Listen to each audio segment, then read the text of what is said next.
ਮੋਦੀ ਦੇ 56 ਇੰਚ ਦੇ ਸੀਨੇ ਦੇ ਵਿੱਚ ਇਹ ਕਿਸਾਨ ਕੋਲ ਚੰਗੇ ਸ਼ੇਦ ਕਰੂਗਾ, ਉਹਦੀ ਫੂਕ ਕੱਢ ਕੇ ਰਹੂਗਾ। ਇਹ ਤੁਹਾਨੂੰ ਮੈਂ ਇਸ ਗੱਲ ਨਾਲ ਬਿਲਕੁਲ ਅਸੀਂ ਸਮਝਦੇ ਹਾਂ ਕਿ ਕਿਸਾਨ ਇਸ ਗੱਲ ਦੀ ਮਨ ਬਣਾਈ ਬੈਠੇ। ਜੋ ਬਿੱਲ ਕਾਨੂੰਨ ਬਣ ਚੁੱਕੇ ਇਹਨਾਂ ਦਾ ਕਿੰਨਾ ਕੁ ਅਸਰ ਪਏਗਾ ਤੇ ਕੀ ਅਸਰ ਪਏਗਾ? ਇਸ ਦੇਸ਼ ਦਾ ਜਿਹੜਾ ਛੋਟਾ ਵਪਾਰੀ ਤਬਕਾ ਹੈ ਜੀ, ਉਹਦੇ ਤੇ ਮਾਰ ਪੈਣੀ ਆ ਜੀ, ਔਰ ਇਹਦਾ ਫਾਇਦਾ ਕਾਰਪੋਰੇਟ ਵੱਡੀਆਂ ਬਹੁਕੌਮੀ ਕੰਪਨੀਆਂ ਨੂੰ, ਵਿਦੇਸ਼ੀ ਕੰਪਨੀਆਂ ਨੂੰ, ਉਹਨਾਂ ਨੂੰ ਹੋਣਾ ਆ। ਕਿਸਾਨ ਸਿਆਸੀ ਪਾਰਟੀ ਦੇ ਪਿੱਛੇ ਲੱਗ ਰਹੇ ਨੇ, ਹਾਲਾਂਕਿ ਸਿਆਸੀ ਪਾਰਟੀਆਂ ਨੂੰ ਕਿਸਾਨਾਂ ਦੇ ਪਿੱਛੇ ਲੱਗਣਾ ਚਾਹੀਦਾ ਸੀ।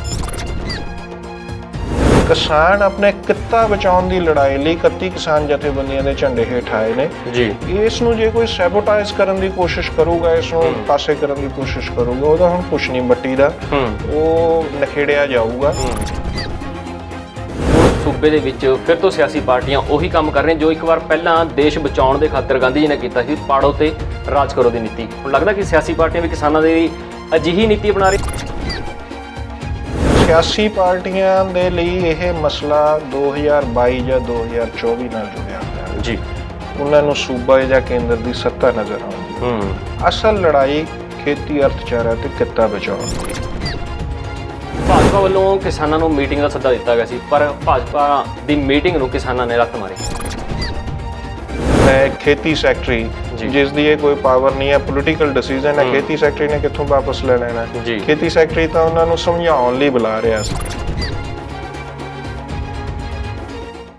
ਸਵਾਗਤ ਹੈ D5 ਚੈਨਲ ਪੰਜਾਬੀ ਦੇਖ ਰਹੇ ਤਮਾਮ ਦਰਸ਼ਕਾਂ ਦਾ। ਮੈਂ ਇਮਰਾਨ ਖਾਨ ਇੱਕ ਵਾਰ ਫਿਰ ਤੋਂ ਲੈ ਕੇ ਹਾਜ਼ਰ ਹਾਂ ਪ੍ਰੋਗਰਾਮ ਗੱਲ ਸੱਚੀ ਹੈ।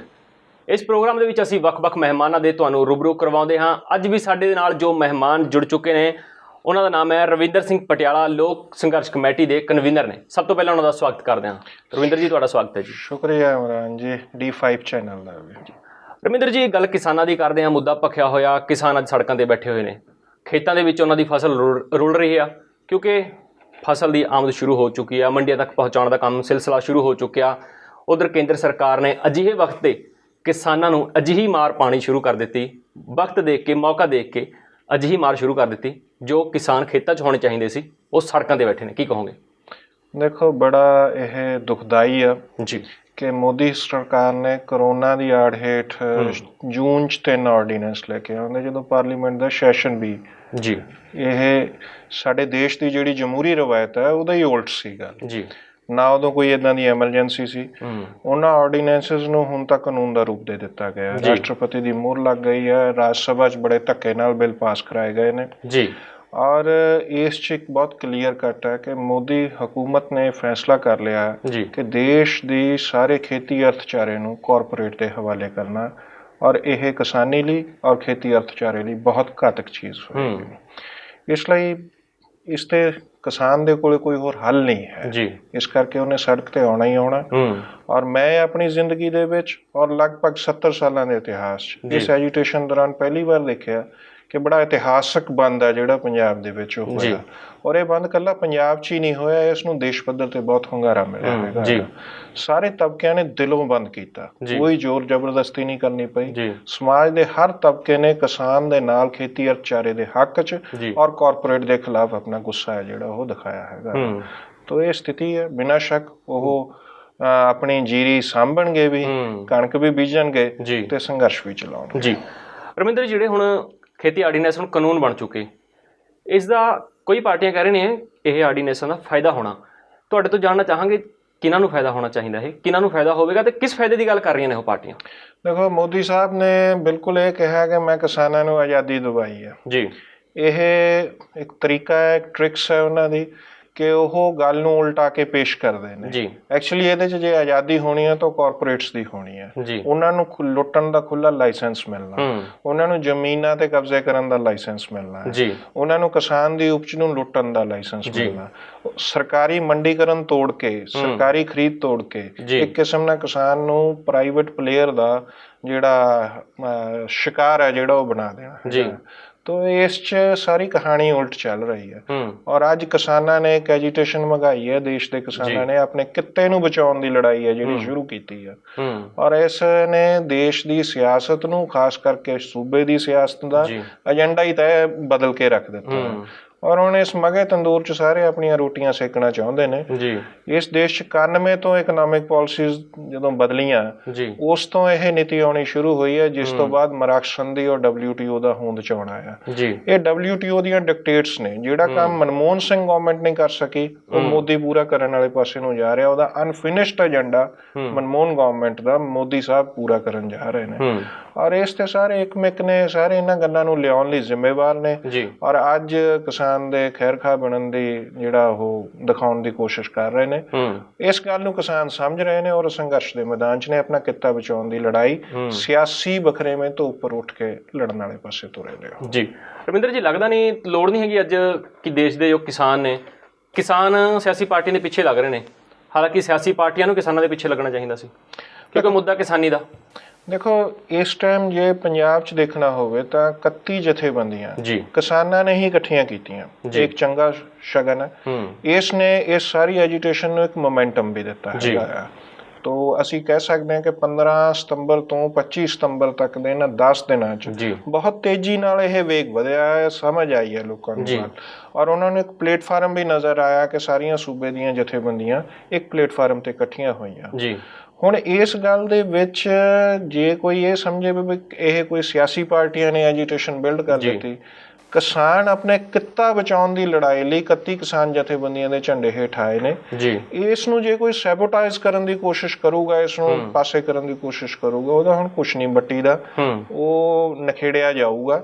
ਭਾਜਪਾ ਪੰਜਾਬ 'ਚ ਨਖੇੜੇ ਦਾ ਸਾਹਮਣਾ ਕਰਨ ਵਾਲੇ ਪਾਸੇ ਤੁਰ ਪਈ ਹੈ। ਬਹੁਤ ਸਾਰੀਆਂ ਥਾਵਾਂ ਤੇ ਉਹਦੇ ਅਹੁਦੇਦਾਰ ਅਸਤੀਫਾ ਦੇ ਰਹੇ ਨੇ ਔਰ ਜੇ ਕੋਈ ਹੋਰ ਵੀ ਇਸ ਤਰ੍ਹਾਂ ਦੀ ਕੋਸ਼ਿਸ਼ ਕਰੂਗਾ ਨਿਖਰੂਗਾ। ਈਵਨ ਅਕਾਲੀ ਦਲ ਨੂੰ ਵੀ ਮੌਕਾ ਪ੍ਰਸਤੀ ਤਹਿਤ ਯੂ ਟਰਨ ਲੈਣਾ ਪਿਆ ਆ। ਤੋ ਉਸ 'ਚ ਉਹ ਬੇਸ਼ੱਕ ਯੂ ਟਰਨ ਉਹਨਾਂ ਨੇ ਲਿੱਤਾ ਆ, ਪਰ ਇਸ ਨੂੰ ਲਿਆਉਣ ਲਈ ਮਜਬੂਰ ਕਿਸਾਨਾਂ ਨਹੀਂ ਕੀਤਾ ਆ। ਉਹਨਾਂ ਦਾ ਸਮਾਜਿਕ ਆਧਾਰ ਕਿਸਾਨੀ 'ਚ ਸੀ ਔਰ ਉਹ ਖਿਸਕਦਾ ਲੱਗਿਆ ਉਹਨਾਂ ਨੂੰ ਔਰ ਇਸ 'ਚ ਉਹਨਾਂ ਨੂੰ ਵਾਪਸ ਆਉਣਾ ਪਿਆ। ਪਰ ਹਾਲੇ ਵੀ ਉਹਨਾਂ ਦੀ ਜਿਹੜੀ ਧਾਰ ਹੈ ਉਹ ਮੋਦੀ ਹਕੂਮਤ ਦੇ ਇਹਨਾਂ ਕਾਨੂੰਨਾਂ ਦੇ ਖਿਲਾਫ ਨਹੀਂ। ਉਹ ਹਾਲੇ ਵੀ ਇਸ 'ਚ ਆਪਣੀ ਸੂਬੇ ਦੀ ਇਲੈਕਸ਼ਨ ਨੂੰ ਧਿਆਨ 'ਚ ਰੱਖ ਕੇ ਆਪਣਾ ਜਿਹੜਾ 2022 ਦੇ ਮੁਤਾਬਕ ਆਪਣਾ ਲੈ ਰਹੇ ਨੇ ਰੁਖ, ਉਹਨਾਂ ਨੂੰ ਆਪਣੇ ਕੋਰ ਏਜੰਡੇ ਵੱਲ ਪਰਤਣਾ ਪਊਗਾ। ਜੀ, ਕੀ ਲੱਗਦਾ ਕਿ ਹੁਣ ਸੂਬੇ ਦੇ ਵਿੱਚ ਫਿਰ ਤੋਂ ਸਿਆਸੀ ਪਾਰਟੀਆਂ ਉਹੀ ਕੰਮ ਕਰ ਰਹੀਆਂ ਜੋ ਇੱਕ ਵਾਰ ਪਹਿਲਾਂ ਦੇਸ਼ ਬਚਾਉਣ ਦੇ ਖਾਤਰ ਗਾਂਧੀ ਜੀ ਨੇ ਕੀਤਾ ਸੀ, ਪਾੜੋ ਤੇ ਰਾਜ ਕਰੋ ਦੀ ਨੀਤੀ? ਹੁਣ ਲੱਗਦਾ ਕਿ ਸਿਆਸੀ ਪਾਰਟੀਆਂ ਵੀ ਕਿਸਾਨਾਂ ਦੇ ਲਈ ਅਜਿਹੀ ਨੀਤੀ ਬਣਾ ਰਹੀਆਂ, ਕਿਉਂਕਿ ਕਿਸਾਨ ਵੀ ਅੱਜ ਵੱਖ-ਵੱਖ ਹੋ ਕੇ ਆਪਣੇ ਧਰਨੇ, ਆਪਣੇ ਮੋਰਚੇ ਲਗਾ ਰਹੇ ਨੇ। ਦੇਖੋ, ਸਿਆਸੀ ਪਾਰਟੀਆਂ ਦੇ ਲਈ ਇਹ ਮਸਲਾ 2022 ਜਾਂ 2024 ਨਾਲ ਜੁੜਿਆ ਹੋਇਆ ਹੈ। ਉਹਨਾਂ ਨੂੰ ਸੂਬਾ ਜਾਂ ਕੇਂਦਰ ਦੀ ਸੱਤਾ ਨਜ਼ਰ ਆਉਂਦੀ ਹੈ। ਅਸਲ ਲੜਾਈ ਖੇਤੀ, ਅਰਥਚਾਰਾ ਤੇ ਕਿੱਤਾ ਬਚਾਉਣ ਦੀ ਹੈ। ਕਿਸਾਨ ਜਥੇਬੰਦੀਆਂ ਇਸ ਗੱਲ ਨੂੰ ਸਮਝ ਕੇ ਤੁਰੀਆਂ ਨੇ। ਸਾਂਝਾ ਫਰੰਟ ਬਣਿਆ। ਇਸ ਸਾਂਝੇ ਨੂੰ, ਸਾਂਝੇ ਥੜੇ ਨੂੰ ਜਿਹੜਾ ਵੀ ਕੋਈ ਢਾਹ ਲਾਉਣ ਦੀ ਕੋਸ਼ਿਸ਼ ਕਰੂਗਾ ਉਹ ਨਿਖੜੂਗਾ। ਲਖੋਵਾਲ ਸਾਹਿਬ ਦੀ ਜਥੇਬੰਦੀ ਇਕੱਲੇ ਤੌਰ ਤੇ ਸੁਪਰੀਮ ਕੋਰਟ ਗਈ। ਬਿਲਕੁਲ ਜੀ। ਸਾਂਝੇ 'ਚ ਵਿਚਾਰੇ ਬਗੈਰ ਗਈ ਜੀ ਔਰ ਉਸ ਨੂੰ ਜੋ ਸਾਂਝੀਆਂ ਜਥੇਬੰਦੀਆਂ ਨੂੰ ਤਾਂ ਸੌਖਾ ਰਿਹਾ। ਅੱਜ ਕੱਲ੍ਹ ਕਿਸਾਨੀ ਸੰਘ ਜਵਾਨੀ ਕਰਕੇ ਸੋਸ਼ਲ ਮੀਡੀਆ ਤੇ ਹੱਥ 'ਚ ਮਾਹੌਲ ਹੋਣ ਕਰਕੇ ਯੂਥ ਸੋਸ਼ਲ ਮੀਡੀਆ ਵਰਤਦਾ ਔਰ ਉਹਨਾਂ ਨੇ ਇਸ ਨੂੰ ਪਹਿਲਾਂ ਹੀ ਸਿੱਟ ਲਿਆ। ਬਹੁਤ ਸਾਰਾ ਇੱਕ ਪ੍ਰੋਪੇਗੈਂਡਾ ਹੋ ਗਿਆ ਜਿਸ 'ਚ ਉਹਨਾਂ ਨੂੰ ਸਸਪੈਂਡ ਕੀਤਾ ਗਿਆ। ਤਾਂ ਇਹ ਗੱਲ ਬਹੁਤ ਕਲੀਅਰ ਹੈ। 1984-85 ਦਾ ਬਿੱਲ ਬਾਈਕਾਟ ਵੇਲੇ ਦਾ ਪੰਜਾਬ ਤੇ 2020 ਦੇ ਪੰਜਾਬ 'ਚ ਫਰਕ ਹੈ। ਇਸ ਟਾਈਮ ਜਿਹੜਾ ਵੀ ਸਾਂਝੇ ਘੋਲ ਨੂੰ ਦਗਾ ਦਊਗਾ ਉਹ ਨੁਕਸਾਨਿਆ ਜਾਊਗਾ। ਕੀ ਲੱਗਦਾ 2022 ਦੇ ਵਿੱਚ ਕੋਈ ਵੱਡਾ ਫੇਰਬਦਲ ਦੇਖਣ ਨੂੰ ਮਿਲ ਸਕਦਾ? ਕਿਉਂਕਿ ਕਿਸਾਨ ਅੱਜ ਕਹਿ ਰਹੇ ਨੇ, ਹਰ ਇੱਕ ਪਾਰਟੀ ਸਿਆਸੀ ਪਾਰਟੀਆਂ ਦਾ ਵਿਰੋਧ ਕਰ ਰਹੇ ਨੇ, ਕਿਉਂਕਿ ਉਹਨਾਂ ਦਾ ਕਹਿਣਾ ਕਿ ਕਿਸੇ ਵੀ ਪਾਰਟੀ ਨੇ ਕਿਸਾਨਾਂ ਦੇ ਹੱਕ ਲਈ ਆਵਾਜ਼ ਨਹੀਂ ਬੁਲੰਦ ਕਰੀ। ਹਾਲਾਂਕਿ ਪਾਰਟੀਆਂ ਦਿਖਾਵੇ ਦੇ ਲਈ ਕਰ ਰਹੀਆਂ ਨੇ, ਪਰ ਕਿਸਾਨ ਸਿਆਣੇ ਨੇ।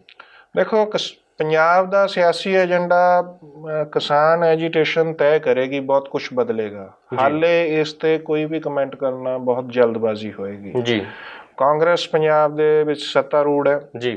ਭਾਜਪਾ ਨਾਲ ਉਹਦਾ ਦਿੱਲੀ ਦੀ ਸੱਤਾ ਲਈ ਟਕਰਾਅ ਆ, ਵਿਰੋਧਤਾ ਹੀ ਆ ਔਰ ਇਸ ਸਾਰੀ ਗੱਲ ਦੇ ਵਿੱਚ ਕਾਂਗਰਸ ਇਹ ਦਿਖਾਉਣ ਦੀ ਕੋਸ਼ਿਸ਼ ਕਰ ਰਹੀ ਹੈ ਕਿ ਅਸੀਂ ਨਾਲ ਆ। ਪਰ 1991 ਦੀ ਜਿਹੜੀ ਇਕਨੋਮਿਕ ਪਾਲਿਸੀ ਜਿਸ ਨੇ ਸਾਰੀ ਚੀਜ਼ ਨੂੰ ਅੱਗੇ ਵਧਾਇਆ, ਜਿਸ ਚੋਂ ਇਹ ਸਾਰਾ ਏਜੰਡਾ ਨਿਕਲ ਕੇ ਆਇਆ ਹੈਗਾ, ਇਹ ਇਸ ਤੇ ਦੇਸ਼ ਦੀਆਂ ਲਗਭਗ ਸਾਰੀਆਂ ਰੂਲਿੰਗ ਰਾਜ ਕਰਨ ਵਾਲੀਆਂ ਪਾਰਟੀਆਂ ਇੱਕ ਮਤ ਨੇ, ਉਹਨਾਂ 'ਚ ਇਕਨੋਮਿਕ ਪਾਲਿਸੀ ਤੇ ਕੋਈ ਮਤਭੇਦ ਨਹੀਂ ਹੈ। ਅਕਾਲੀ ਦਲ, ਭਾਜਪਾ, ਕਾਂਗਰਸ, ਜਨਤਾ ਦਲ, ਇਹ ਸਾਰੇ ਇੱਕ ਮਤ ਨੇ ਇਸ ਗੱਲ ਦੇ ਉੱਪਰ। ਤੋ ਅੱਜ ਜਦੋਂ ਇਹ ਐਜੀਟੇਸ਼ਨ ਮੰਗਾ ਲਈ ਕਿਸਾਨਾਂ ਨੇ, ਬੜੇ ਲੰਮੇ ਸਮੇਂ ਤੋਂ ਕਿਸਾਨ ਜਥੇਬੰਦੀਆਂ ਇਸ ਗੱਲ ਲਈ ਮਿਹਨਤ ਕਰ ਰਹੀਆਂ ਸੀ, ਹੁਣ ਕਿਸਾਨਾਂ ਨੂੰ ਲੱਗਿਆ ਕਿ ਅਸੀਂ ਕੰਧ ਨਾਲ ਲੱਗਣ ਜਾ ਰਹੇ ਹਾਂ, ਸਾਡੀਆਂ ਜ਼ਮੀਨਾਂ ਜਾਣੀਆਂ ਨੇ, ਤਾਂ ਹੁਣ ਉਹ ਮੈਦਾਨੇ ਜੰਗ 'ਚ ਆਏ ਨੇ। ਹੁਣ ਇਸ ਤੇ ਕੋਈ ਇਸ ਮਗੇ ਹੋਇਆ ਮੇਲੇ 'ਚ, ਜਿਹਨੂੰ ਕਹਿੰਦੇ ਮੇਲਾ ਲੱਗ ਗਿਆ, ਹਰ ਇੱਕ ਕੋਈ ਆਪਣੀ ਰੇਹੜੀ ਲਾਉਣ ਨੂੰ ਫਿਰਦਾ, ਦੁਕਾਨ ਸਜਾਉਣ ਨੂੰ ਫਿਰਦਾ ਆ। ਤੋ ਜੇ ਕੋਈ ਇਮਾਨਦਾਰੀ ਨਾਲ ਸਜਾਊਗਾ ਔਰ ਕੀਤੀਆਂ ਹੋਈਆਂ ਪੁਰਾਣੀਆਂ ਜੇ ਕੋਈ ਮਿਸਟੇਕਸ ਨੇ ਉਹਨਾਂ ਨੂੰ ਮੰਨੂਗਾ ਤਾਂ ਸ਼ਾਇਦ ਕੋਈ ਕਿਸਾਨ ਉਹਨਾਂ ਦੇ ਖੈਰ ਪਾ ਦੇਣ। ਪਰ ਹਾਲ ਦੀ ਘੜੀ ਤਾਂ ਇਹ ਲੱਗਦਾ ਕਿ ਸਾਰੀਆਂ ਦਾ ਇਕਨੋਮਿਕ ਏਜੰਡਾ ਇਹ ਹੈ, ਸਿਰਫ ਤੇ ਸਿਰਫ ਇਸ ਸਾਰੇ ਮਾਹੌਲ 'ਚ ਸਿਆਸੀ ਰੋਟੀਆਂ ਸੇਕ ਰਹੇ ਨੇ। ਕਿਸਾਨ ਆਪਣੇ ਕਿੱਤੇ ਨੂੰ ਬਚਾਉਣ ਦੀ ਲੜਾਈ ਅੱਗੇ ਵਧਾਉਣ ਲਈ ਮਨ ਬਣਾਈ ਬੈਠੇ ਨੇ। ਰਵਿੰਦਰ ਜੀ, ਹਰਮਿੰਦਰ ਸਿੰਘ ਲੱਖੋਵਾਲ ਨੇ ਸੁਪਰੀਮ ਕੋਰਟ ਦਾ ਰੁਖ ਕੀਤਾ ਸੀ, ਪਟੀਸ਼ਨ ਪਾਈ ਸੀਗੀ, ਪਰ ਕੁਝ ਜਿਹੜੇ ਉਹਨਾਂ ਦੇ ਹੀ ਵਿਰੋਧ ਹੋਣ ਲੱਗਿਆ, ਵਿਰੋਧ ਤੋਂ ਬਾਅਦ ਉਹਨਾਂ ਨੇ ਜੋ ਪਟੀਸ਼ਨ ਵਾਪਸ ਲੈ ਲਈ। ਕੀ ਲੱਗਦਾ ਜੋ ਲੱਖੋਵਾਲ ਸਾਹਿਬ ਨੇ ਪਟੀਸ਼ਨ ਪਾਈ ਸੀਗੀ, ਸਿਆਸੀ ਪਾਰਟੀ ਦੀ ਸ਼ਹਿਦ ਪਾਈ ਸੀ? ਦੇਖੋ, ਇਹ ਹਾਲੇ ਕਹਿਣਾ ਬਹੁਤ ਜਲਦਬਾਜ਼ੀ ਹੋਏਗੀ ਜੀ। ਉਹ ਗਏ ਨੇ ਜੀ 31 ਦਾ ਮੈਂ ਪ੍ਰੈਸ ਕਾਨਫਰੰਸ ਸੁਣੀ ਹੈ 31 ਜਥੇਬੰਦੀਆਂ ਦੀ ਜੀ। ਉਹਨਾਂ ਨੇ ਜੋ ਪੋਜੀਸ਼ਨ ਲਿੱਤੀ, ਕਿਉਂਕਿ ਨਾਮ ਜਿਹੜਾ ਜੋੜਿਆ ਗਿਆ ਉਹਨਾਂ ਦਾ ਅਕਾਲੀ ਦਲ ਦੇ ਨਾਲ ਜੋੜਿਆ ਗਿਆ ਕਿ ਅਕਾਲੀ ਦਲ ਦੇ ਹੀ ਬੰਦੇ ਨੇ, ਉਹ ਅਕਾਲੀ ਦਲ ਵੱਲੋਂ ਹੀ ਉਹਨਾਂ ਨੂੰ ਸ਼ਹਿ ਸੀ। ਜੇ ਉਹ ਇਸ ਤਰ੍ਹਾਂ ਦਾ ਕੁਝ ਕਰਨਗੇ ਤੇ ਉਹ ਨੁਕਸਾਨ 'ਚ ਜਾਣਗੇ। ਜੇ ਉਹ ਕਿਸਾਨ ਜਥੇਬੰਦੀ ਵਾਕਈ ਕਿਸਾਨਾਂ ਦੇ ਹਿੱਤ 'ਚ ਕੁਝ ਕਰਨਾ ਚਾਹੁੰਦੀ, ਕਿਉਂਕਿ ਪੁਰਾਣੀ ਐਜੀਟੇਸ਼ਨਾਂ ਦੇ ਬਹੁਤ ਖੱਟੇ ਕੌੜੇ ਤਜਰਬੇ ਨੇ ਕਿਸਾਨਾਂ ਨੂੰ, ਉਹਨਾਂ ਨੇ ਸਰਕਾਰਾਂ ਦੇ ਵਿੱਚ ਸੱਤਾ ਦਾ ਆਨੰਦ ਵੀ ਮਾਣਿਆ ਆ। ਪਰ ਜੇ ਅੱਜ ਫੇਰ ਵੀ ਵੱਡੇ ਹਿੱਤਾਂ ਨੂੰ ਰੱਖ ਕੇ ਕਿਸਾਨ ਜਥੇਬੰਦੀਆਂ ਇਕਮੁੱਠ ਹੋਈਆਂ ਸੀ, ਜੇ ਇਹਦੇ 'ਚ ਕੋਈ ਇਕੱਲਾ ਚੱਲਣ ਦੇ ਬਿਨਾਂ ਕੋਈ ਫੈਸਲਾ ਕੀਤੇ ਘੋਲ ਨੂੰ ਢਾਹ ਲਾਉਣ ਦੀ ਕੋਸ਼ਿਸ਼ ਕਰੂਗਾ ਤਾਂ ਉਹ ਨੁਕਸਾਨਿਆ ਜਾਊਗਾ। ਔਰ ਇਸੇ ਕਰਕੇ ਉਹਨਾਂ ਦੇ ਅਹੁਦੇਦਾਰਾਂ ਨੇ ਅਸਤੀਫੇ ਵੀ ਦਿੱਤੇ ਨੇ ਔਰ ਉਹਨਾਂ ਨੂੰ ਵਾਪਸ ਆਉਣਾ ਪੈਣਾ। ਹਾਂ, 31 ਨੇ ਇਹ ਪੋਜੀਸ਼ਨ ਲਿੱਤੀ ਹੈ ਕਿ ਵੀ ਸਵੇਰ ਦਾ ਭੁੱਲਿਆ ਜੇ ਸ਼ਾਮ ਨੂੰ ਘਰ ਆ ਜਾਏ ਤਾਂ ਅਸੀਂ ਸੋਚਾਂਗੇ। ਉਹਨਾਂ ਨੇ ਹਾਲੇ ਸਸਪੈਂਡ ਕੀਤਾ ਆ, ਦੇਖਦੇ ਹਾਂ ਅੱਗੇ ਕੀ ਫੈਸਲਾ ਕਰਦੇ ਨੇ ਇਸ ਸਾਰੇ ਮਾਮਲੇ ਤੇ ਜੀ। ਭਾਜਪਾ ਵੱਲੋਂ ਕਿਸਾਨਾਂ ਨੂੰ ਮੀਟਿੰਗ ਦਾ ਸੱਦਾ ਦਿੱਤਾ ਗਿਆ ਸੀ, ਪਰ ਭਾਜਪਾ ਦੀ ਮੀਟਿੰਗ ਨੂੰ ਕਿਸਾਨਾਂ ਨੇ ਰੱਦ ਮਾਰੀ। ਕੀ ਲੱਗਦਾ ਸੀ ਕਿ ਮੀਟਿੰਗ 'ਚ ਕੋਈ ਸਿੱਟਾ ਨਿਕਲ ਸਕਦਾ ਸੀ? ਦੇਖੋ, ਉਹ ਸਾਹਮਣੇ ਹੀ ਆ ਗਿਆ, ਸੋਸ਼ਲ ਮੀਡੀਆ ਤੇ ਉਹ ਲੈਟਰ ਸਾਹਮਣੇ ਆ ਗਈ।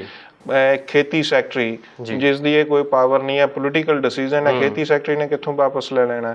ਖੇਤੀ ਸੈਕਟਰੀ ਤਾਂ ਉਹਨਾਂ ਨੂੰ ਸਮਝਾਉਣ ਲਈ ਬੁਲਾ ਰਿਹਾ ਸੀ, ਜਦੋਂ ਕਿ ਲੜਾਈ ਤਾਂ ਇਹਨਾਂ ਕਾਨੂੰਨਾਂ ਨੂੰ ਵਾਪਸ ਲੈਣ ਦੀ ਹੈ। ਗਵਰਨਮੈਂਟ ਕੋਈ ਉਸ ਤਰ੍ਹਾਂ ਦਾ ਜਿਹੜਾ ਕੋਈ ਬੰਦਾ ਵਾਜਬ ਜੋ ਉਹਨਾਂ ਦੀ ਪੋਜੀਸ਼ਨ ਹੈ ਕਿ ਕੋਈ ਕਾਨੂੰਨਾਂ ਨੂੰ ਵਾਪਸ ਲੈਣ ਦੀ ਅਧਿਕਾਰਤ ਅਥਾਰਟੀ ਰੱਖਦਾ ਹੋਵੇ, ਉਹਦੇ ਨਾਲ ਗੱਲ ਕਰਾਂਗੇ। ਉਹਨਾਂ ਨੇ ਗੱਲਬਾਤ ਦਾ ਤਾਂ ਕੋਈ ਗੱਲਬਾਤ ਕਰਨ ਨੂੰ ਤਿਆਰ ਨੇ, ਪਰ ਨਰਾਦਲ ਨਹੀਂ ਹੋਣਾ ਚਾਹੀਦਾ। ਇਹ ਸਮਝਿਆ ਗਿਆ ਕਿ ਵੀ ਜਿਵੇਂ ਕਿਸਾਨ ਜਥੇਬੰਦੀਆਂ ਦੀ ਲੀਡਰਸ਼ਿਪ ਕੋਈ ਸਿਆਣੀ ਨਹੀਂ ਹੈ, ਇਹਨਾਂ ਨੇ ਕੁਝ ਪੜ੍ਹਿਆ ਨਹੀਂ ਹੈ, ਇਹਨਾਂ ਨੂੰ ਸਮਝਾਉਣੇ ਨੇ ਕਾਨੂੰਨ ਵੀ ਕਾਨੂੰਨਾਂ 'ਚ ਕੀ ਹੈ। ਜਦੋਂ ਕਿ ਪੰਜਾਬ ਦੇ ਸਧਾਰਨ ਕਿਸਾਨ ਤੱਕ ਨੂੰ ਸਮਝ ਆ ਚੁੱਕਾ ਕਿ ਇਹਨਾਂ ਕਾਨੂੰਨਾਂ ਨੇ ਮੰਡੀਕਰਨ ਤੋੜਨਾ, ਇਹਨਾਂ ਕਾਨੂੰਨਾਂ ਨੇ ਸਰਕਾਰੀ ਖਰੀਦ ਖਤਮ ਕਰਨੀ ਹੈ। ਔਰ ਜੇ ਸਰਕਾਰੀ ਖਰੀਦ ਖਤਮ ਹੁੰਦੀ ਹੈ ਤਾਂ MSP ਦਾ ਕੋਈ ਮਤਲਬ ਨਹੀਂ ਹੈ। ਜਿੰਨਾ ਫਸਲਾਂ ਦਾ MSP ਡਿਕਲੇਅਰ ਵੀ ਹੁੰਦਾ ਔਰ ਸਰਕਾਰੀ ਖਰੀਦ ਨਹੀਂ ਹੈ, ਉਹਦੇ 'ਚ ਕਿਸਾਨ ਰੁਲਦਾ ਆ। ਪੰਜਾਬ 'ਚ ਹੀ ਮੱਕੀ ਰੁਲੀ ਹੈ। ਬਿਲਕੁਲ ਜੀ, ਠੀਕ ਹੈ। ਤਾਂ ਇਹ ਸਾਰੇ ਦੇ ਵਿੱਚ ਪੰਜਾਬ ਉਹ ਸੂਬਾ ਜਿੱਥੇ ਮੰਡੀਕਰਨ ਸਭ ਤੋਂ ਜ਼ਿਆਦਾ ਤਕੜਾ ਆ ਔਰ ਉੱਥੇ ਮੱਕੀ ਰੁਲ ਰਹੀ ਹੈ ਜਦੋਂ ਇਹਦੀ ਸਰਕਾਰੀ ਖਰੀਦ ਦੀ ਕੋਈ ਗਰੰਟੀ ਨਹੀਂ ਹੈ। ਔਰ ਤੀਸਰਾ ਕਾਨੂੰਨ ਤਾਂ ਜਿਹੜਾ ਸਾਰੇ ਖਪਤਕਾਰਾਂ ਨੂੰ ਹੀ ਰਗੜਾ ਚਾੜਦਾ ਹੈ, ਕਾਲਾ ਬਾਜ਼ਾਰੀ ਨੂੰ ਖੁੱਲ੍ਹ ਦਊਗਾ ਔਰ ਇਸ ਨੇ ਆਮ ਲੋਕਾਂ ਲਈ ਮਹਿੰਗਾਈ ਵੀ ਵਧਾਉਣੀ ਹੈ, ਭੁੱਖਮਰੀ ਵੀ ਵਧਾਉਣੀ ਹੈ। ਇਸ ਕਾਨੂੰਨਾਂ ਦੀ ਮਾਰ 'ਚ ਇਕੱਲਾ ਕਿਸਾਨ ਨਹੀਂ ਆਉਂਦੇ, ਖੇਤੀ ਅਰਥਚਾਰੇ ਨਾਲ ਜੁੜਿਆ ਹੋਇਆ ਸਾਰੇ ਸਟੇਕ ਹੋਲਡਰ ਆਉਂਦੇ ਨੇ ਔਰ ਸਮਾਜ ਦਾ ਸਾਰਾ ਕਮਜ਼ੋਰ ਤਬਕਾ ਆਉਂਦਾ ਜਿਸ ਨੂੰ ਕੋਈ ਸਬਸਿਡੀ ਤੇ ਅਨਾਜ ਜਾਂ ਜਨਤਕ ਅਨਾਜ ਵੰਡ ਪ੍ਰਣਾਲੀ ਰਾਹੀਂ ਜੋ ਕੁਛ ਮਿਲਦਾ ਹੈਗਾ ਉਹਨੇ ਵੀ ਆਉਣਾ। ਇਹਦੇ 'ਚ ਖੇਤ ਮਜ਼ਦੂਰ ਵੀ ਮਾਰਿਆ ਜਾਊਗਾ, ਇਹਦੇ 'ਚ ਪੱਲੇਦਾਰ ਵੀ ਮਾਰਿਆ ਜਾਊਗਾ, ਇਹਦੇ 'ਚ ਸ਼ੈਲਰ ਮਾਲਕ ਵੀ ਮਾਰੇ ਜਾਣਗੇ, ਇਹਦੇ 'ਚ ਟਰੱਕਾਂ ਦਾ ਕਾਰੋਬਾਰ ਕਰਨ ਵਾਲੇ ਵੀ ਜਿਹੜਾ ਢੋਆ ਢੁਆਈ ਦਾ ਕੰਮ ਕਰਦੇ ਨੇ ਉਹ ਵੀ ਮਾਰੇ ਜਾਣਗੇ। ਇਹਦੇ 'ਚ ਸਰਕਾਰੀ ਮੁਲਾਜ਼ਮ ਵੀ ਜਿਹੜਾ ਪਨਸਪ ਜਾਂ ਇੱਦਾਂ ਦੀਆਂ ਫੂਡ ਗ੍ਰੇਨ ਏਜੰਸੀਆਂ 'ਚ ਕੰਮ ਕਰਦੇ ਨੇ ਉਹ ਮਾਰੇ ਜਾਣਗੇ।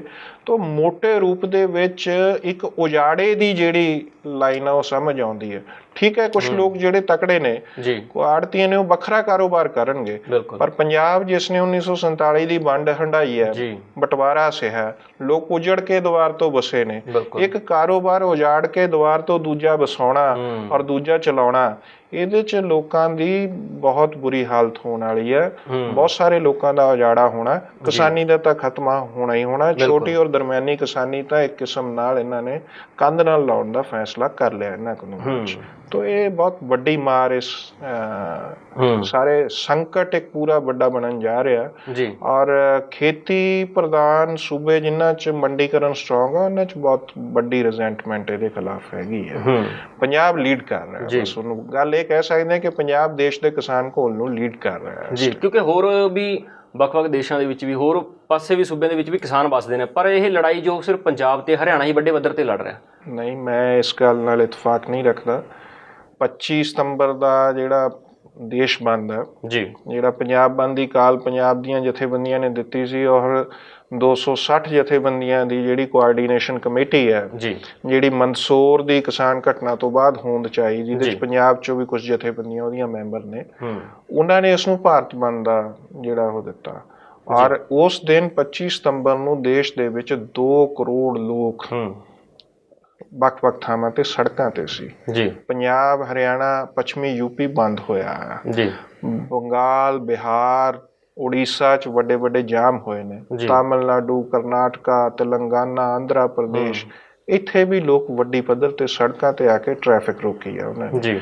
ਤਾਂ ਦੇਸ਼ ਦਾ ਕਿਸਾਨ ਇਹ ਗੱਲ ਸਮਝ ਰਿਹਾ ਹੈ ਜੀ, ਚਾਹੇ ਕਿਤੇ ਮੰਡੀਕਰਨ ਸਟਰੋਂਗ ਹੈ ਜਾਂ ਨਹੀਂ ਹੈ, ਉਹ ਸਮਝ ਰਿਹਾ ਕਿ ਸਾਡੀ ਜ਼ਮੀਨ ਤੇ ਅੱਖ ਸਰਕਾਰਾਂ ਨੇ ਰੱਖੀ ਹੋਈ ਆ ਜੀ। ਔਰ ਇਸ ਗੱਲ ਨੂੰ ਉਹ ਵਿਰੋਧ ਦੇ ਵਿੱਚ ਨੇ।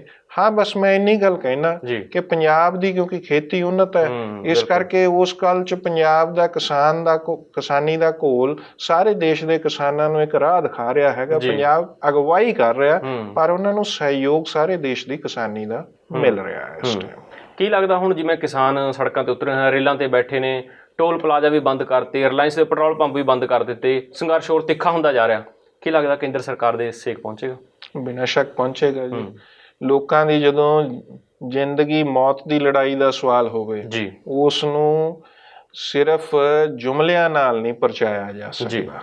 ਸਰਕਾਰ ਨੂੰ ਸੀਰੀਅਸਲੀ ਗੱਲ ਕਰਨੀ ਚਾਹੀਦੀ ਹੈ, ਨਹੀਂ ਤਾਂ ਫਾਸਿਸਟ ਮੋਦੀ ਹਕੂਮਤ ਦੀ ਉਲਟੀ ਅਵਾਰਤ ਪੰਜਾਬ ਦਾ ਜਾਂ ਦੇਸ਼ ਦਾ ਕਿਸਾਨ ਕੋਲ ਸ਼ੁਰੂ ਕਰਨ ਜਾ ਰਿਹਾ ਹੈ।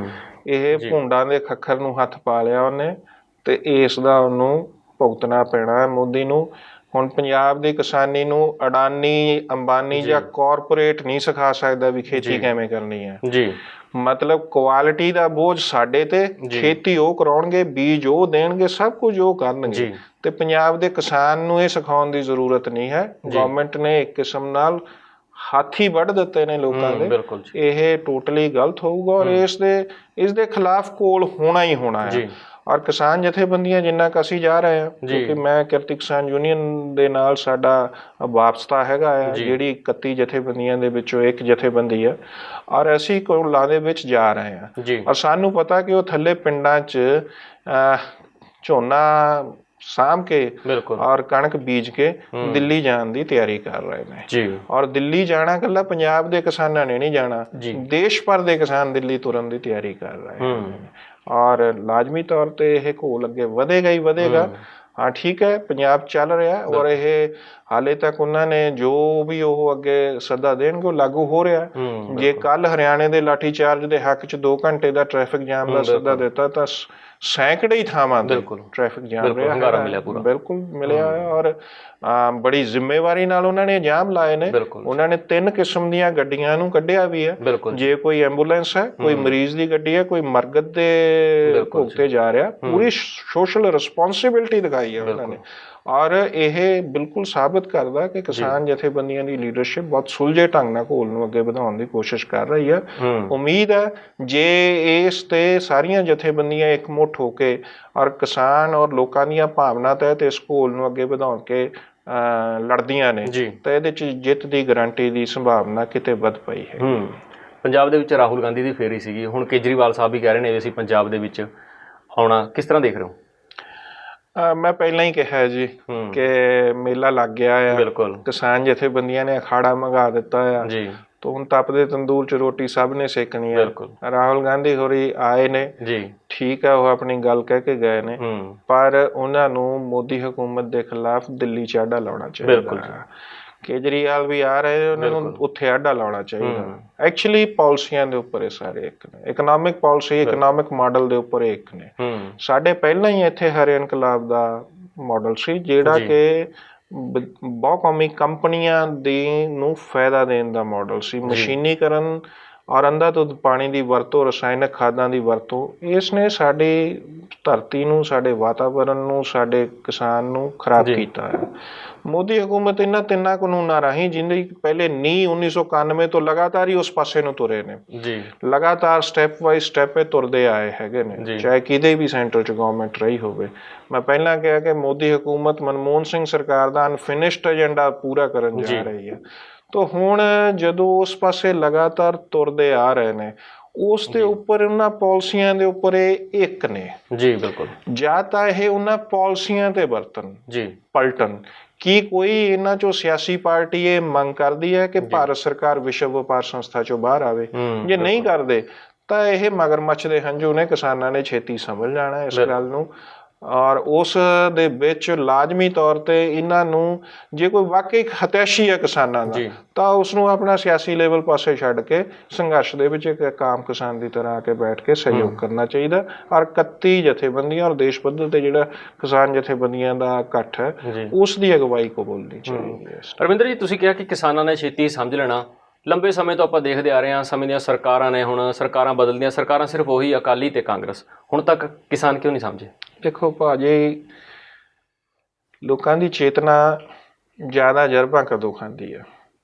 ਜਦੋਂ ਕੌਮੀ ਸਰਕਾਰਾਂ ਦੀ ਤਾਂ ਮਾਰ ਪਹਿਲਾਂ ਤੋਂ ਹੀ ਪੈਂਦੀ ਆ ਰਹੀ ਹੈ। ਮੈਂ ਤੁਹਾਡਾ ਕੌਮੀ ਨਾਗਰਿਕਤਾ ਕਾਨੂੰਨ ਦਾ ਸਵਾਲ ਆਇਆ ਸੀ ਜੀ। ਦੇਸ਼ ਦੀ ਸਭ ਤੋਂ ਵੱਡੀ ਘੱਟ ਗਿਣਤੀ ਮੁਹੰਮਦਨਸ ਨੂੰ ਲੱਗਿਆ ਕਿ ਵੀ ਸਾਨੂੰ ਕੰਧ ਨਾਲ ਲਾਇਆ ਜਾਏ। ਬਿਲਕੁਲ। ਔਰ ਉਹਨਾਂ ਨੇ ਬੱਚਾ ਝੋਕਤਾ। ਬਿਲਕੁਲ। ਅੱਜ ਹੁਣ ਕਿਸਾਨ ਨੂੰ ਲੱਗਦਾ ਕਿ ਹੁਣ ਸਾਨੂੰ ਕੰਧ ਨਾਲ ਲਾਇਆ ਜਾ ਰਿਹਾ, ਔਰ ਉਹ ਬੱਚਾ ਝੋਕਣ ਲਈ ਤਿਆਰ ਬੈਠੇ ਨੇ। ਸਾਰੇ ਪਰਿਵਾਰਾਂ ਦੇ ਪਰਿਵਾਰ ਤੁਰੇ ਹੋਏ ਨੇ। ਬਿਲਕੁਲ। ਔਰ ਜਦੋਂ ਇਸ ਤਰ੍ਹਾਂ ਗੱਲ ਤੁਰਦੀ ਹੈ ਤਾਂ ਦੂਜੇ ਸਟੇਕ ਹੋਲਡਰ, ਕਿਉਂਕਿ ਵੱਡੀਆਂ ਕੰਪਨੀਆਂ ਦੇ ਸਾਹਮਣੇ ਛੋਟੇ ਵਪਾਰੀ ਦੀ ਕੋਈ ਹੈਸੀਅਤ ਨਹੀਂ। ਬੇਲ ਮੱਛੀ ਤੇ ਛੋਟੀ ਮੱਛੀ ਦਾ ਕੋਈ ਮੁਕਾਬਲਾ ਨਹੀਂ। ਉਹਨਾਂ ਨੂੰ ਲੱਗਦਾ ਅਸੀਂ ਵੀ ਜਾ ਰਹੇ ਹਾਂ। ਔਰ ਇਹ ਗੱਲ ਕੱਲੀ ਮੈਂ ਇੱਥੇ ਨਹੀਂ ਵੀ ਆਮ, ਈਵਨ ਜਿਹੜੇ ਲੋਕ ਸਰਕਾਰ, ਸਟੇਟ ਏਜੰਸੀਆਂ ਦੇ ਵਿੱਚ ਵੀ ਕੋਈ ਅਹੁਦੇ ਤੇ ਵੀ ਨੇ, ਕੋਈ ਅਫਸਰਸ਼ਾਹੀ 'ਚ ਜਾਂ ਹੋਰ ਨੇ, ਉਹਨਾਂ 'ਚ ਵੀ ਇਹਦੇ ਤੇ ਚਰਚਾ ਹੈ ਵੀ ਮਾਰ ਪੈਣੀ ਹੈ, ਕਿਉਂਕਿ ਉਹ ਵੀ ਬਹੁਤ ਸਾਰਾ ਹਿੱਸਾ ਕਿਸਾਨਾਂ ਦੇ ਧੀਆਂ ਪੁੱਤ ਨੇ। ਤਾਂ ਸਾਰਿਆਂ ਨੂੰ ਮਾਰ ਪੈ ਰਹੀ ਹੈ, ਸਾਰਿਆਂ 'ਚ ਚਰਚਾ ਆ। ਜਦੋਂ ਆਵਾਮ 'ਚ ਇੰਨੀ ਚਰਚਾ ਹੋਵੇ ਤੇ ਬੱਚਾ ਝੋਕਣ ਨੂੰ ਲੋਕ ਤਿਆਰ ਬੈਠੇ ਹੋਣ, ਤਾਂ ਉਦੋਂ ਹਕੂਮਤ ਨੂੰ ਪੜ੍ਹ ਲੈਣਾ ਚਾਹੀਦਾ ਆ ਕਿ ਵੀ ਇਹ ਏਦਾਂ ਕੋਈ ਪਰਚਿਆ ਕੇ, ਕੋਈ ਵੀ ਥਕਾ ਕੇ ਕੋਈ ਬਿਠਾ ਦੇਣਗੇ, ਲੰਮਾ ਮਨ ਬਣਾਈ ਬੈਠੇ ਨੇ ਉਹ ਲੜਨ ਲਈ। ਰਮਿੰਦਰ ਜੀ, ਸਿਆਸੀ ਪਾਰਟੀਆਂ ਚਲੋ ਭਖਦੇ ਤੰਦੂਰ ਦੇ ਵਿੱਚ ਸਿਆਸੀ ਰੋਟੀਆਂ ਸੇਕ ਰਹੇ, ਤੁਸੀਂ ਵੀ ਕਿਹਾ, ਪਰ ਕਲਾਕਾਰ ਨੇ, ਜੋ ਕਲਾਕਾਰ ਸਮਰਥਨ ਦੇ ਰਹੇ ਸੀਗੇ, ਵੱਡੇ ਪੱਧਰ ਦੇ ਸਮਰਥਨ ਦੇ ਰਹੇ ਸੀ, ਪਰ ਹੁਣ ਅਲੱਗ-ਅਲੱਗ ਹੋ ਕੇ ਕਲਾਕਾਰਾਂ ਦੇ ਵਿੱਚ ਯਾਨੀ ਕਿ ਪਾੜ ਪੈ ਗਿਆ, ਉਹ ਕਿਸ ਤਰ੍ਹਾਂ ਦੇਖ ਰਹੇ ਤੁਸੀਂ? ਦੇਖੋ, ਮੈਂ ਸਮਝਦਾ ਕਿ ਬਹੁਤੇ ਕਲਾਕਾਰਾਂ ਨੇ 31 ਜਥੇਬੰਦੀਆਂ ਦੀ ਅਗਵਾਈ ਦੇ ਅਧੀਨ ਚੱਲਣ ਦਾ ਹੀ ਫੈਸਲਾ ਕੀਤਾ ਹੈਗਾ। ਉਹਨਾਂ ਦਾ ਪ੍ਰੋਫੈਸ਼ਨ ਆਪਣੀ ਕਲਾ ਆ। ਚਾਹੇ ਕੋਈ, ਤੁਹਾਨੂੰ ਕੀ ਲੱਗਦਾ ਕਿ ਸਿਰਫ ਉਹ ਫੋਕੀਆਂ ਤਾੜੀਆਂ ਜਾਂ ਫਿਰ ਆਪਣੀ ਕਲਾ ਦੇ, ਆਪਣੇ ਵਿਊਅਰਸ਼ਿਪ ਵਧਾਉਣ ਦੇ ਲਈ ਹੀ ਆ ਰਹੇ ਨੇ ਕਿਸਾਨਾਂ ਦੇ ਨਾਲ, ਜਾਂ ਫਿਰ ਦਿਲੋਂ ਹੀ ਕਿਸਾਨਾਂ ਦੇ ਨਾਲ ਨੇ? ਕਲਾ ਨਿਰਪੱਖ ਨਹੀਂ ਹੁੰਦੀ ਵੀਰ ਜੀ। ਕਲਾ ਜਾਂ ਤਾਂ ਸਥਾਪਤੀ ਵਾਲੇ ਪਾਸੇ ਹੋਏਗੀ ਜਾਂ ਲੋਕਾਂ ਵਾਲੇ ਪਾਸੇ ਹੋਏਗੀ। ਗੁਰੂ ਗੋਬਿੰਦ ਸਿੰਘ ਨੇ 52 ਕਵੀ ਐਵੇਂ ਹੀ ਨਹੀਂ ਸੀ ਆਪਣੇ ਦਰਬਾਰ 'ਚ। ਉਹ ਕਲਾ ਦਾ ਇੱਕ ਯੋਗਦਾਨ ਹੁੰਦਾ ਲੋਕਾਂ ਪੱਖੀ। ਔਰ ਇਸ ਦੇ ਵਿੱਚ ਉਹਨਾਂ ਦਾ ਪ੍ਰੋਫੈਸ਼ਨ ਹੋਰ ਹੈ। ਇਸ ਪ੍ਰੋਫੈਸ਼ਨ ਰਾਹੀਂ ਜੇ ਉਹ ਇਸ ਐਜੀਟੇਸ਼ਨ ਨੂੰ, ਲੋਕਾਂ ਦੀ ਇਸ ਮੰਗ ਨੂੰ, ਇਸ ਸਟਰਗਲ ਨੂੰ, ਲੋਕ ਘੋਲ ਨੂੰ ਕੋਈ ਸਹਾਇਤਾ ਕਰਨਗੇ ਤਾਂ ਇਹ ਉਹਨਾਂ ਦਾ ਚੰਗਾ ਯੋਗਦਾਨ ਹੋਊਗਾ। ਮੈਂ ਜ਼ਿਕਰ ਕਰਨਾ ਚਾਹੁੰਦਾ ਮਨਮੋਹਨ ਵਾਰਸ ਭਰਾਵਾਂ ਦਾ। ਉਹਨਾਂ ਨੇ ਸਭ ਤੋਂ ਪਹਿਲਾਂ ਇੱਕ ਅੱਛਾ ਗੀਤ ਗਾ ਕੇ ਇਸ 'ਚ ਟੁੰਬਿਆ ਨੌਜਵਾਨਾਂ ਦੀਆਂ ਭਾਵਨਾਵਾਂ ਨੂੰ। ਬਿਲਕੁਲ। ਔਰ ਜੇ ਦੂਜੇ ਕਲਾਕਾਰ ਵੀ ਇਸ ਤਰ੍ਹਾਂ ਦਾ ਕੁਛ ਕਰਨਗੇ ਤਾਂ ਨੈਚੁਰਲੀ ਉਹਦਾ ਇੰਪੈਕਟ ਹੋਏਗਾ। ਬਿਲਕੁਲ। ਰੋਲ ਮਾਡਲ ਕੁਛ ਲੋਕ ਉਹਨਾਂ ਨੂੰ ਫਾਲੋ ਕਰਦੇ ਨੇ। ਜੀ ਬਿਲਕੁਲ। ਪੰਜਾਬ ਦੇ ਵਿੱਚ ਜੇ ਸ਼ਹੀਦ ਭਗਤ ਸਿੰਘ ਨਾਇਕ ਹੈ, ਕਰਤਾਰ ਸਿੰਘ ਸਰਾਭਾ ਨਾਇਕ ਹੈ, ਤਾਂ ਅੱਜ ਕੱਲ੍ਹ ਕੁਛ ਲੋਕ ਥੋੜਾ ਕਲਾਕਾਰਾਂ ਨੂੰ ਵੀ ਦੇਖਦੇ ਨੇ। ਸੋਸ਼ਲ ਮੀਡੀਆ ਦਾ ਯੁੱਗ ਹੈ। ਬਿਲਕੁਲ। ਤੇ ਜੇ ਉਹ ਕੁਝ ਚੰਗਾ ਉਸਾਰੂ ਪੇਸ਼ ਕਰਨਗੇ ਔਰ ਇਹਨਾਂ ਘੋਲਾਂ ਦੀ ਸਹਾਇਤਾ ਕਰਨ ਦੀ ਪੋਜੀਸ਼ਨ ਲੈਣਗੇ ਜੀ, ਇਹ ਉਹਨਾਂ ਦਾ ਚੰਗਾ ਯੋਗਦਾਨ ਹੋਊਗਾ। ਜਿਹੜਾ ਇਸ ਤੋਂ ਲਾਂਭੇ ਜਾਊਗਾ, ਮੈਂ ਪਹਿਲਾਂ ਕਿਹਾ ਕਿ ਜਿਹੜਾ ਇਸ ਘੋਲ ਤੋਂ ਲਾਂਭੇ ਜਾਊਗਾ ਉਹਦਾ ਕੁਛ ਨਹੀਂ ਬੱਟੀਦਾ। ਹਾਂ, ਇੰਨਾ ਜ਼ਰੂਰ ਹੈ ਕਿ ਬਹੁਤ ਸਾਰੀਆਂ ਏਜੰਸੀਆਂ ਵੀ ਆਪਰੇਟ ਕਰਦੀਆਂ। ਜੇ ਕੋਈ ਆਪਣਾ ਇਹ ਸੋਚੇ ਵੀ ਨਹੀਂ ਏਜੰਡਾ ਉਹੀ ਦੱਸ ਸਕਦਾ ਆ ਤਾਂ ਮੈਂ ਇੰਨਾ ਜ਼ਰੂਰ ਕਹਿਣਾ ਚਾਹੂੰਗਾ ਕਿ 31 ਜਥੇਬੰਦੀਆਂ 'ਚ ਬਹੁਤ ਸਾਰੀਆਂ ਜਥੇਬੰਦੀਆਂ ਦੀ ਲੀਡਰਸ਼ਿਪ ਪਿਛਲੇ 40 ਸਾਲਾਂ ਤੋਂ ਲੋਕਾਂ ਨੂੰ ਸਮਝਾਉਣ ਦੀ 50 ਸਾਲਾਂ ਦਾ ਤਜਰਬਾ ਆ, ਲੋਕਾਂ ਨੂੰ ਸਮਝਾਉਣ ਤੇ ਲੱਗੇ ਹੋਏ ਨੇ। ਅੱਜ ਜਦੋਂ ਉਹਨਾਂ ਦੀ ਫਸਲ ਪੱਕਣ ਤੇ ਆਈ ਹੈ ਕੋਈ ਹੋਰ ਤੰਦੂਰ ਤਪਾ ਲੂਗਾ, ਇਹ ਔਖਾ ਆ ਉਹਦੇ ਲਈ। ਜੀ, ਪੰਜਾਬ ਦੇ ਵਿੱਚ ਹੁਣ ਜੋ ਕੋਲਾ ਥਰਮਲ ਪਲਾਂਟਾਂ ਦੇ ਵਿੱਚ ਕੋਲਾ ਖਤਮ ਹੁੰਦਾ ਜਾ ਰਿਹਾ, 3-3 4-4 ਦਿਨਾਂ ਦਾ ਕੋਲਾ ਬਚਿਆ, ਉਹਨਾਂ ਨੇ ਅਪੀਲ ਕੀਤੀ ਹੈ ਮੁੱਖ ਮੰਤਰੀ ਕੈਪਟਨ ਅਮਰਿੰਦਰ ਸਿੰਘ ਨੂੰ ਕਿ ਕਿਸਾਨਾਂ ਨੂੰ ਕਿਹਾ ਜਾਵੇ ਕਿ ਰੇਲ ਪਟੜੀਆਂ ਤੋਂ ਉੱਠਣ ਤਾਂ ਜੋ ਉੱਥੋਂ ਕੋਲਾ ਆ ਸਕੇ, ਟ੍ਰੇਨਾਂ ਆ ਸਕਣ। ਪੰਜਾਬ ਅੱਜ ਹਨੇਰੇ 'ਚ ਵੀ ਜਾ ਸਕਦਾ। ਕੀ ਲੱਗਦਾ ਕਿਸਾਨ ਉਹ ਪਟੜੀਆਂ ਤੋਂ ਉੱਠਣਗੇ, ਮੰਗਾਂ ਮੰਨਣਗੇ? ਦੇਖੋ, ਕਿਸਾਨ ਜਥੇਬੰਦੀਆਂ ਦੀ ਲੀਡਰਸ਼ਿਪ ਇੱਕ ਸੁਲਝੀ ਹੋਈ ਲੀਡਰਸ਼ਿਪ ਹੈ, ਉਹਦੇ ਤੇ ਜ਼ਿੰਮੇਵਾਰੀ ਵੀ ਬਹੁਤ ਵੱਡੀ ਹੈ ਕਿਉਂਕਿ ਇਹ ਲੋਕ ਘੋਲ ਹੈ। ਬਿਲਕੁਲ, ਇਸ ਦੇ ਵਿੱਚ ਬਹੁਤ ਸਾਰੇ ਜਿਹੜੇ ਸਟੇਕ ਹੋਲਡਰ ਨੇ ਜੁੜੇ ਹੋਏ ਨੇ, ਉਹਨਾਂ ਨੇ ਪ੍ਰਭਾਵਿਤ ਹੋਣਾ ਜੀ, ਔਰ ਇਹਨਾਂ ਨੂੰ ਸਾਰਿਆਂ ਨੂੰ ਸਮੋ ਕੇ ਅੱਗੇ ਵਧਾਉਣਾ ਪਊਗਾ ਐਜੀਟੇਸ਼ਨ ਨੂੰ। ਉਹਨਾਂ ਨੂੰ ਇਸ ਮਾਮਲੇ ਦੇ ਉੱਪਰ ਮੈਨੂੰ ਲੱਗਦਾ ਕਿ ਉਹ ਗੰਭੀਰਤਾ ਨਾਲ ਸੋਚਣਗੇ ਜੀ। ਪ੍ਰੈਸ ਕਾਨਫਰੰਸ ਵੀ ਉਹਨਾਂ ਨੇ ਇਸ਼ਾਰਾ ਕੀਤਾ ਸੀ ਜੀ। ਮੈਨੂੰ ਨਹੀਂ ਲੱਗਦਾ ਕਿ ਪੰਜਾਬ ਦੀਆਂ ਕਿਸਾਨ ਜਥੇਬੰਦੀਆਂ ਪੰਜਾਬ ਦੇ ਲੋਕਾਂ ਦੇ ਵਿਰੁੱਧ ਨੇ ਜਾਂ ਸੂਬੇ ਦੇ ਲੋਕਾਂ ਦੇ ਵਿਰੁੱਧ ਨੇ। ਕੁਦਰਤੀ ਠੀਕ ਹੈ ਗੱਲ ਇਹ ਕਿ ਰੇਲਾਂ ਰੁਕਣ ਨਾਲ ਮਹਿੰਗਾਈ ਵੱਧ ਸਕਦੀ ਹੈ, ਖਾਦ ਨੇ ਆਉਣਾ, ਹੋਰ ਸਾਰੀਆਂ ਚੀਜ਼ਾਂ, ਇਸ ਨੂੰ ਲਾਜ਼ਮੀ ਤੌਰ ਤੇ ਗੰਭੀਰਤਾ ਨਾਲ ਸੋਚਣਗੇ ਔਰ ਸੂਬੇ ਦੇ ਲੋਕਾਂ ਦੇ ਹਿੱਤ 'ਚ ਹੀ ਕੋਈ ਨਾ ਕੋਈ ਫੈਸਲਾ ਕਰਨਗੇ। ਉਹਨਾਂ ਨੂੰ ਸੂਬੇ ਦੇ ਲੋਕਾਂ ਨੇ ਪੂਰਾ ਸਹਿਯੋਗ ਦਿੱਤਾ ਹੈ ਜੀ। 25 ਦਾ ਬੰਦ ਹੋਇਆ ਹੈ ਬਿਲਕੁਲ ਜੀ, ਔਰ ਇਸ 'ਚ ਲਾਜ਼ਮੀ ਤੌਰ ਤੇ ਇਸ ਸਹਿਯੋਗ ਨੂੰ ਉਹ ਗਵਾਉਣਾ ਨਹੀਂ ਚਾਹਣਗੇ। ਅਸੀਂ ਆਸ ਕਰਦੇ ਹਾਂ ਕਿ ਉਹ ਪੋਜ਼ਿਟਿਵ ਡਾਇਰੈਕਸ਼ਨ 'ਚ ਕੋਈ ਨਾ ਕੋਈ ਫੈਸਲਾ ਕਰਨਗੇ। ਉਹਨਾਂ ਨੇ ਇਸ਼ਾਰਾ ਵੀ ਦਿੱਤਾ ਆ ਕਿ ਜੇ ਕੋਈ ਇਸ ਤਰ੍ਹਾਂ ਦੀ ਜ਼ਰੂਰਤ ਵਾਲੀ ਕੋਈ ਗੱਡੀ ਹੋਏਗੀ ਤਾਂ ਅਸੀਂ ਆਪ ਕੱਢਣ ਨੂੰ ਤਿਆਰ ਬੈਠੇ ਹੈਗੇ ਆ, ਉੱਦਾਂ ਹੋਵੇ। ਤੋ 15 ਤਰੀਕ ਦੀ ਉਹਨਾਂ ਦੀ ਮੀਟਿੰਗ ਹੈ, ਉਸ 'ਚੋਂ ਕੋਈ ਨਾ ਕੋਈ ਨਵੀਂ ਰਣਨੀਤੀ ਵੀ ਬਣਾਉਣਗੇ। ਸੂਬੇ ਨੂੰ ਉਹ ਹਨੇਰੇ 'ਚ ਧੱਕ ਕੇ ਆਪਣਾ ਘੋਲ ਲੜਨਗੇ। ਇਹ ਮੈਨੂੰ ਪੂਰੀ ਉਮੀਦ ਆ ਕਿ ਕਿਸਾਨ ਜਥੇਬੰਦੀਆਂ ਦੀ ਲੀਡਰਸ਼ਿਪ ਏਦਾਂ ਦਾ ਬਿਲਕੁਲ ਵੀ ਰੁਖ ਨਹੀਂ ਲਊਗੀ। ਉਹ ਸੁਲਝੇ ਢੰਗ ਨਾਲ ਲੋਕਾਂ ਦੀ ਹਮਦਰਦੀ ਗਵਾਉਣਾ ਨਹੀਂ ਚਾਹਣਗੇ, ਲੈ ਕੇ ਅੱਗੇ ਤੁਰਨਗੇ।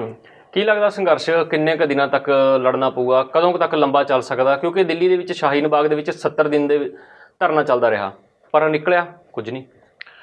ਦੇਖੋ, ਇਹ ਹਮਲਾ ਹੈ ਜਿਹੜਾ, ਇਹ ਮੋਦੀ ਹਕੂਮਤ ਦਾ ਇੱਕ ਧਰਮਤੰਤਰੀ ਰਾਜ ਬਣਾਉਣ ਦਾ, ਕੇਂਦਰੀਕ੍ਰਿਤ ਰਾਜ ਬਣਾਉਣ ਦਾ, ਸੈਂਟਰਲਾਈਜ਼ਡ ਰਾਜ ਬਣਾਉਣ ਦਾ ਜਿਹੜਾ ਏਜੰਡਾ ਆ ਜੀ, ਉਸ ਤਹਿਤ ਇਹ ਸਾਰਾ ਕੁਝ ਹੋ ਰਿਹਾ।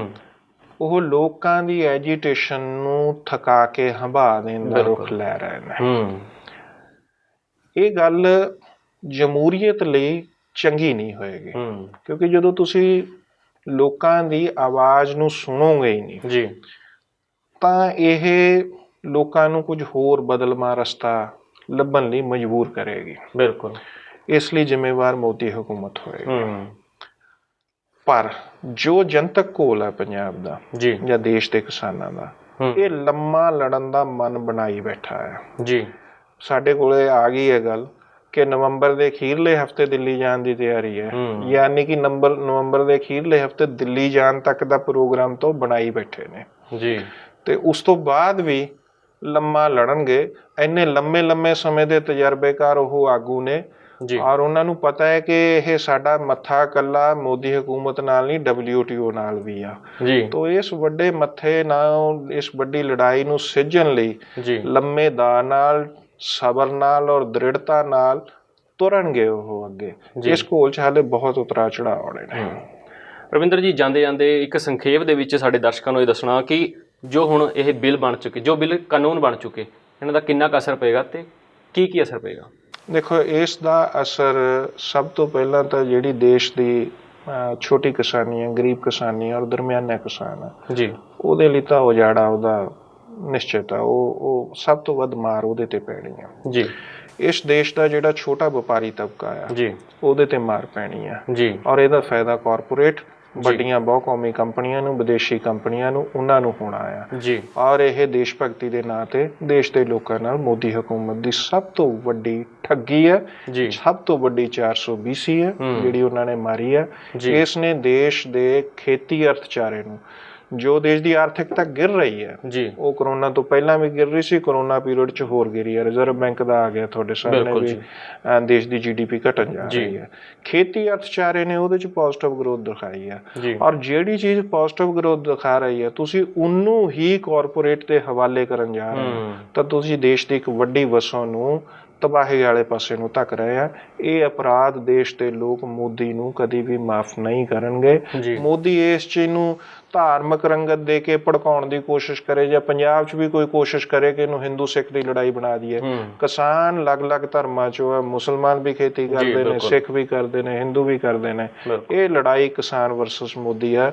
ਮੋਦੀ ਦੇ 56 ਇੰਚ ਦੇ ਸੀਨੇ ਦੇ ਵਿੱਚ ਇਹ ਕਿਸਾਨ ਕੋਲ ਚੰਗੇ ਸ਼ੇਦ ਕਰੂਗਾ, ਉਹਦੀ ਫੂਕ ਕੱਢ ਕੇ ਰਹੂਗਾ। ਇਹ ਤੁਹਾਨੂੰ ਮੈਂ ਇਸ ਗੱਲ ਨਾਲ ਬਿਲਕੁਲ ਅਸੀਂ ਸਮਝਦੇ ਹਾਂ ਕਿ ਕਿਸਾਨ ਇਸ ਗੱਲ ਲਈ ਮਨ ਬਣਾਈ ਬੈਠੇ। ਜੀ ਜੀ। ਰਮਿੰਦਰ ਜੀ, ਤੁਹਾਡਾ ਬਹੁਤ ਬਹੁਤ ਧੰਨਵਾਦ। ਤੁਸੀਂ ਆਪਣਾ ਕੀਮਤੀ ਸਮਾਂ ਇਸ ਪ੍ਰੋਗਰਾਮ ਦੇ ਵਿੱਚ ਦਿੱਤਾ, ਉਸ ਦੇ ਲਈ ਤੁਹਾਡਾ ਬਹੁਤ ਬਹੁਤ ਧੰਨਵਾਦ ਜੀ। ਸ਼ੁਕਰੀਆ ਜੀ, ਬਹੁਤ ਬਹੁਤ। ਸੋ ਇਹ ਸੀ ਸਾਡੇ ਨਾਲ ਰਮਿੰਦਰ ਸਿੰਘ ਪਟਿਆਲਾ, ਲੋਕ ਸੰਘਰਸ਼ ਕਮੇਟੀ ਦੇ ਕਨਵੀਨਰ, ਜਿਨ੍ਹਾਂ ਨੇ ਹਰ ਸਵਾਲ ਦਾ ਕੋਕ ਕੀਤਾ, ਹਰ ਸਵਾਲ ਦਾ ਬਾਖੂਬੀ ਦੇ ਨਾਲ ਜਵਾਬ ਦਿੱਤਾ ਤੇ ਨਾਲ ਹੀ ਦਰਸ਼ਕਾਂ ਨੂੰ ਇਹਨਾਂ ਜੋ ਬਿੱਲ ਕਾਨੂੰਨ ਬਣ ਚੁੱਕੇ ਉਹਨਾਂ ਬਾਰੇ ਵੀ ਜਾਣਕਾਰੀ ਦਿੱਤੀ। ਹੁਣ ਸਮਾਂ ਹੋ ਚੱਲਿਆ ਤੁਹਾਡੇ ਤੋਂ ਇਜਾਜ਼ਤ ਲੈਣ ਦਾ। ਮਿਲਦੇ ਹਾਂ ਅਗਲੇ ਪ੍ਰੋਗਰਾਮ ਦੇ ਵਿੱਚ ਕਿਸੇ ਹੋਰ ਮਹਿਮਾਨ ਦੇ ਨਾਲ। ਉਦੋਂ ਤੱਕ ਦਿਓ ਇਜਾਜ਼ਤ। ਧੰਨਵਾਦ।